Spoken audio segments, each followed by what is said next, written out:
Welcome back, brave souls, to Midnight Delight, where nightmares come to play.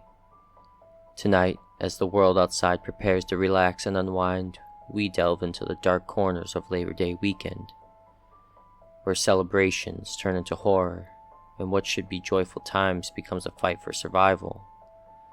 Lock your doors, dim the lights, and prepare yourself for stories that will chill you to the bone. This is where the ordinary becomes terrifying, and no one escapes the night unscathed. These are the tales you won't find in any travel brochure, because some places were never meant to be visited. Welcome to your nightmare. Welcome to Midnight Delight. Hey everyone, it's Labor Day weekend and most of us are out enjoying barbecues, spending time with our family, or just taking it easy. But I need to tell you something that happened to me and my family a few years back on this very weekend. It's a story I've never really shared before because, well, I wasn't really sure anyone would believe me. But I think it's time I get this off my chest. It all started when my wife and our 2 kids and I decided to rent a cabin up in the mountains for the long weekend. We wanted to escape the city, breathe in some fresh air, and maybe do a little hiking. The cabin was perfect, remote, surrounded by trees and not a neighbor in sight. The place was old, built back in the early 1900s, but it had a certain charm to it. My wife loved that kind of stuff. We arrived on Friday afternoon, and everything seemed fine. The kids ran around exploring the cabin, and my wife started unpacking while I got the fire going. That first night, we cooked some burgers on the grill, roasted some marshmallows, and shared ghost stories by the fire. I remember laughing as my son tried to scare his sister with a story about a monster in the woods. If only we knew then. The next day, we decided to take a hike to a nearby lake. It was a beautiful day, the sun shining bright and the forest alive with sounds. We spent hours at the lake just enjoying the peace and quiet. On our way back to the cabin, though, I noticed something strange. It was subtle at first, a weird, heavy feeling in the air, like the forest had suddenly gone quiet. No birds, no rustling leaves, just silence. I thought it was odd, but I didn't want to freak out the kids, so I kept it to myself. That night, things took a turn. We were all sitting in the living room playing a board game when we heard it. A loud knock at the door. It wasn't just a simple knock, though. It was hard, like someone was pounding with all their strength. My wife and I exchanged a look, and I could see the unease in her eyes. "Who could that be?" she asked, her voice barely above a whisper. I stood up, trying to act like it was no big deal. "Probably just someone lost or something," I said. But deep down, I didn't believe it. I walked over to the door and peeked through the small window next to it, but there was no one there. I opened the door slowly, expecting maybe an animal had bumped into it, but nothing. The porch was empty, and the woods beyond were dark and still. I stepped outside, calling out, "Hello? Anyone there?" But there was no answer. Just that thick, heavy silence again. I was about to go back inside when I noticed something on the ground by the door. A footprint. It was large, way bigger than any person's, and it looked like it had too many toes. My heart started racing, and I quickly went back inside, locking the door behind me. I didn't want to alarm my wife and kids, so I didn't mention the footprint. I told them it must have been the wind knocking something against the door, even though I knew that was a lie. We tried to go back to our game, but the atmosphere had changed. Everyone was on edge. Later that night, after we had all gone to bed, I couldn't sleep. I kept hearing strange noises outside, branches snapping, something heavy moving around the trees. I got up and went to the window, trying to see what was out there, but it was too dark. I stood there for what felt like hours, just staring into the blackness, until finally exhaustion took over and I went back to bed. The next morning I woke up to find my wife already in the kitchen making breakfast. She looked pale and I could tell she hadn't slept well either. "Did you hear anything last night?" she asked. I nodded. "Yeah, I couldn't see anything though." She sighed, rubbing her temples. "I just want to go home." I didn't argue. The whole trip had taken a turn for the worse, and the last thing I wanted was to stay in that cabin any longer. We decided to pack up and leave that day, but as we were loading the car, my daughter ran up to me holding something in her hand. "Daddy, look what I found," she said, her eyes wide with curiosity. I looked down and I felt my blood run cold. In her hand was a small wooden carving of a figure, crudely shaped like a person but with long, twisted limbs and no face. It was old, worn down by time, but there was something off about it. "Where did you find this?" I asked, trying to keep my voice steady. "In the woods near the back of the cabin," she replied, looking up at me innocently. I took the carving from her and tossed it into the woods as far as I could. "That's just junk, honey. Nothing to worry about," I said, forcing a smile. But inside I was panicking. We finished packing and got in the car, eager to leave that place behind. As we drove down the narrow mountain road, I kept glancing in the rearview mirror, half expecting to see something chasing us, but there was nothing. We made it home safely, but the experience stayed with us. That night, after the kids were in bed, I sat in the living room trying to make sense of everything. And that's when I heard it again. A knock at the door. My heart skipped a beat and I slowly walked over, my hand trembling as I reached for the knob. I opened the door and there was nothing, just a quiet street. The house is dark and still. But as I stepped back inside, I noticed something on the floor. It was the wooden carving, the same one I'd thrown into the woods. I don't know how it got there, and I don't want to. We moved out of that house not long after, and I've never been back to that cabin. But sometimes late at night when the house is quiet, I still hear that knocking. And every time I'm too scared to answer. So if you're thinking about spending Labor Day weekend in the cabin in the woods, maybe think twice. Because some places, some things, they don't want you to leave. Hey everyone, it's Labor Day weekend, a time for relaxing, hanging out with friends and having some fun before the summer ends. But before you head out for your own weekend plans, I need to share something that happened to me and my friends a few years back. This story isn't easy to tell, and honestly I've tried to forget about it. But maybe by sharing it I can finally get some peace. It all started when my buddies and I decided to rent a cabin by the lake for Labor Day weekend. We wanted to have one last blowout before everyone got back to the grind.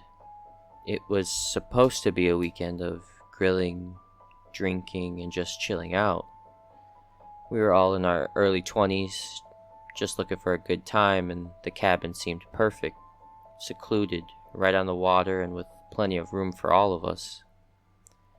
There were 6 of us. There was me, my best friend Jake, his girlfriend Sarah, our buddy Ryan, his sister Emily, and Emily's friend Jess. We'd all known each other for years, so this weekend was something we'd been looking forward to for a while. We got to the cabin on Friday afternoon. It was a beautiful spot, surrounded by thick woods with a path that led down to the lake. The cabin itself was old but cozy, with a big porch that overlooked the water. We unloaded the car, cracked open some beers, and settled in. Everything felt perfect. That first night, we fired up the grill, played some music, and just relaxed. As the sun set, we moved down to the lake and lit a bonfire. We were laughing, telling stories, and just enjoying the night. I remember Jake pulling out his guitar and strumming a few songs while we all sang along. It was one of those moments you want to freeze in time. But as the night went on, things started to feel different. It's hard to explain, but the air got thick, like something was hanging over us. The woods, which had been full of sounds of nature, suddenly went quiet. No crickets, no rustling leaves, just silence. We tried to brush it off, thinking maybe we were just spooked from the dark, but I could see the unease on everyone's faces. Around midnight, we decided to head back to the cabin. As we were walking back, I swear I heard footsteps behind us. Not just one pair, but several. I turned around, but there was nothing there. Just the dark trees swaying in the night breeze. Jake laughed it off, saying it was probably just an animal, but I could tell he didn't believe that any more than I did. When we got back to the cabin, the mood had shifted. We decided to call it a night, everyone heading to their rooms. I was sharing a room with Ryan, and as we lay there, I couldn't shake this feeling that something was off. Ryan must have felt it too, because he kept tossing and turning, unable to sleep. Then, just as I was about to drift off, I heard something. A low, deep growl coming from outside the window. It was so close, it felt like it was right beside me. My heart was pounding, and I whispered to Ryan, "Did you hear that?" He nodded, his eyes wide. What the hell was that? We both sat up, listening. The growl came again, louder this time, followed by what sounded like scratching on the walls. Ryan grabbed his phone and turned on the flashlight, shining it towards the window. But we couldn't see anything out there, it was just dark. We were both too freaked out to do anything, so we just sat there, waiting for whatever was outside to leave. The sounds eventually stopped, but neither of us slept much at night. The next morning we told the others what happened, but Jake just laughed it off, saying we probably just imagined it. But I could tell Sarah was freaked out. She mentioned that she'd heard strange noises too, like something was tapping on the windows of their room. Despite the weirdness of the night before, we decided to try and enjoy the day. We spent the afternoon out on the lake, swimming and goofing around, trying to shake off the unease. For a while it worked. We even managed to have some fun, laughing and splashing each other like kids. But as the sun started to set, that heavy feeling came back. It was like the woods were holding their breath, waiting for something. We decided to stay inside that night, too spooked to go back down to the lake. Instead, we played some board games trying to keep the mood light, but it was clear everyone was on edge. Around 10 p.m. we heard it again, scratching, but this time it was louder, more insistent. It was coming from the front door. Jake, trying to be the tough guy, grabbed a flashlight and went to check it out. We all followed him, not wanting to be left alone. He slowly opened the door and we all peered out, the beam of the flashlight cutting through the darkness. At first, there was nothing. But then we saw a figure standing at the edge of the trees just beyond the reach of the light. It was tall, much taller than any person, and its limbs were long and twisted. Its eyes, though. Its eyes were what froze us in place. They were glowing, a bright, unnatural yellow, staring right at us. We slammed the door shut and locked it, backing away from the entrance. The scratching started again, this time on the windows, as if whatever was out there was circling the cabin, looking for a way in. Panic set in. We didn't know what to do.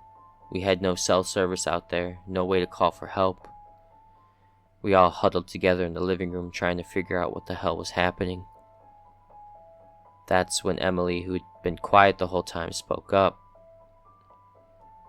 "I read something about this place," she said, her voice trembling. "There's a legend, something about an old creature that haunts these woods.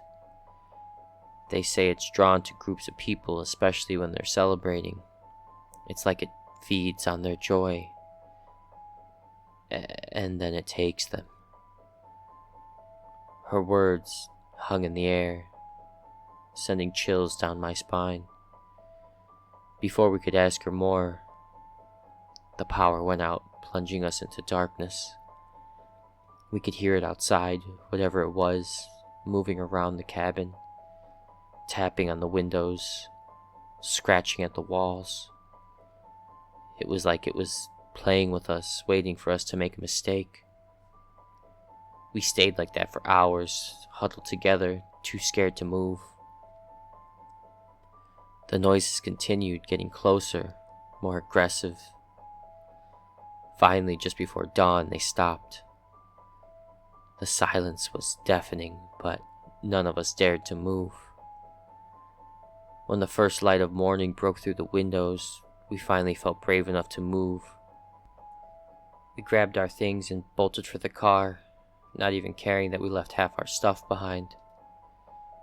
As we drove away, I looked back at the cabin one last time, and I swear I saw that figure standing on the porch, watching us leave. We never talked about what happened that weekend. We just tried to go back to our normal lives, but things were never the same.